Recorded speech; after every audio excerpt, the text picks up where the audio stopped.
What's up everyone, Kronic Remorse here. Today I'm going to show you the simplest way to complete the Criminal Mastermind challenge for $10 million.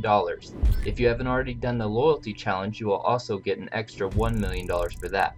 Not to mention all the money you make from just completing the heists. Let's get into it.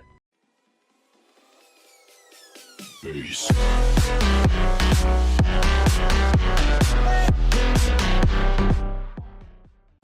First, we need to go over the rules of the challenges. The Criminal Mastermind challenge is simply completing every heist without any member of the heist losing a life on hard difficulty.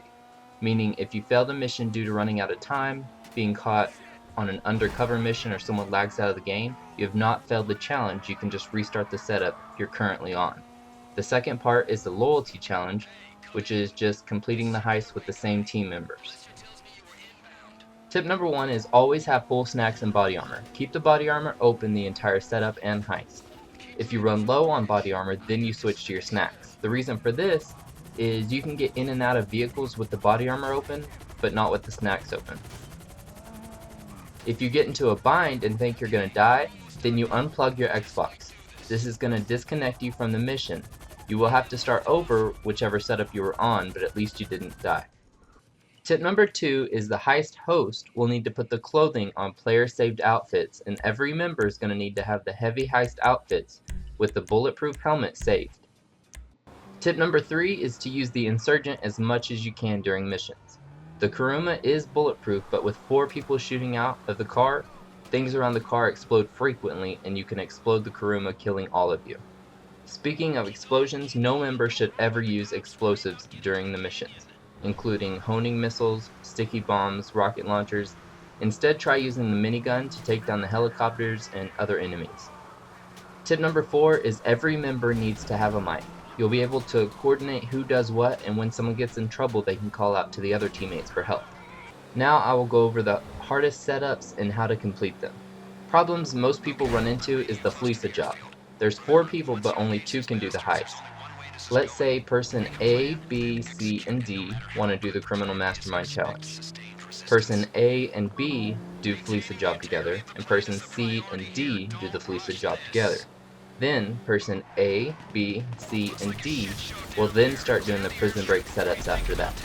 The Fleeca job is pretty easy. Just keep your snacks open on top of the garage when getting to Kuruma, and be careful of exploding vehicles. Now let's get into the prison break setups. The first setup is the plane. Everyone's going to need to get into one insurgent together, because you'll have 3 people that can auto-aim and shoot the enemies. There's a lot of explosions on this mission, so don't drive too close to tanks or other vehicles. On wet work, this will be one of the few missions you use the Kuruma. You have to take out the guys with the briefcase, then get it with tons of cops around. One person will park the Kuruma right next to the briefcase towards the cops, covering the passenger from the bullets. Now the passenger just needs to get out, get the briefcase, then get back in. For the prison break finale, you need to designate who the pilots are and make sure they have some kind of skill for flying, because if they crash or get killed, then the mission's over. Remember to always keep your body armor open when moving through the prison, and you should be okay. Don't rush anything. It's better to be slow and safe than fast and dead. The Humane Lab Raid starts off with getting the keycards. After the cutscene, you'll be able to coordinate which side each member will be covering and take out every enemy. There's a couple of waves, but just wait till the end when they're all dead and you can drive back to the apartment peacefully. For collecting the EMP, the most important part of this mission is stay away from things that can explode while on the boat. When it's safe, all 4 members should get in a jet and take off. Stay away from each other. You do not want to crash into each other while flying. So just take longer turns, no sudden jerks. The next step is getting the Valkyrie. Keep your body armor open until you get to the chopper. Once you start to fly away from the base, the enemy choppers will spawn. The trick to properly flying the Valkyrie is to have the nose of the chopper facing at the enemy chopper and above it, so that the miniguns and also the co-pilots will have a clear shot. For the Humane Lab finale, the chopper needs to fly away from the Humane Lab. It's not necessary to kill all the enemies on the ground. They don't harm the ground team, but you'll just need to take out the choppers. Try to fight the choppers one at a time, since you only have 1 gunner. The ground team will need to slowly move through the lab using body armor when necessary. After all 4 people are in the chopper, more choppers will spawn. Remember to always point the nose of the chopper towards the enemy so that all members can shoot. Another tip would be if the chopper gets hit too many times, it's going to start smoking and be on fire. At this time, every member needs to jump out and safely parachute down to the ground until the chopper is destroyed. It'll say that you failed the mission because the Valkyrie was destroyed, but at least none of you died. Series A funding. This is one of the hardest heists for this challenge. There's so many ways to die. The first setup is the coke off the yacht. One player needs to use the minigun to take down the choppers. All teammates should move together while going around the ship, and always keep your snacks open. The trash truck was one of the hardest for my team. We almost lost it here because the enemy cars rammed the back of the trash truck and one of us fell off. This was the only time one of us had to use the unplug your system to prevent dying trick. Before this setup starts, you and your team need to determine which route you're going to be taking to the end checkpoint. What we did was left the gas station, passing right by the pan spray. It's to the west, right beside Lester's warehouse. It's the shortest and best one for us because no enemies followed us through that route. The wheat setup was pretty easy. There's about 4 to 5 roadblocks on the way to the checkpoint. Just wait for the technical to clear them out before proceeding. There is a time limit, but you have plenty of time to waste. The meth setup involves going to the O'Neill's farm. No one should go inside the house because they have shotguns and are very deadly. On this mission, bring 2 insurgents, take out the enemies from inside the insurgents so that you can keep your snacks and body armor up. After most of the enemies are dead, you'll be able to get into the truck and steal the tanker.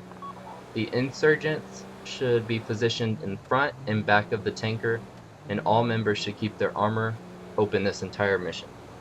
The Series A finale is pretty simple. Just stay together as a group and have the technical take down the choppers as soon as possible. Make sure not to run over the bikers because they will explode very easily and kill you. The technical is a lot faster than the trucks, so it can speed up or slow down wherever the enemies are. Remember to stay together. The Pacific Standard job is very easy. Most people have perfected their own way of doing this mission because it's the best payout job. I do have a video on the best way to do the Pacific Standard heist without losing any money if you want to check that out.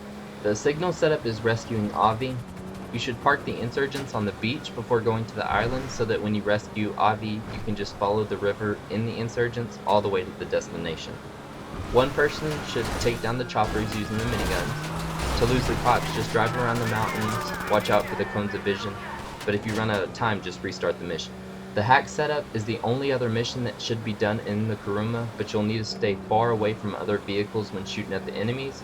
After you get into the vans, just keep your snacks open and race to the destination. Don't worry about shooting the enemies unless you need to.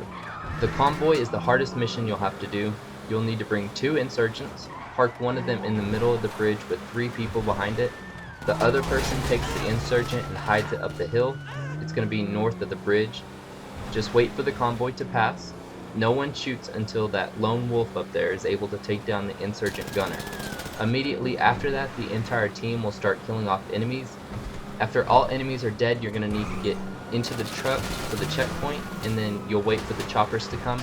Every teammate will need to snipe the 2 extra choppers until they explode, and then you'll just start moving the convoy to the end of the location.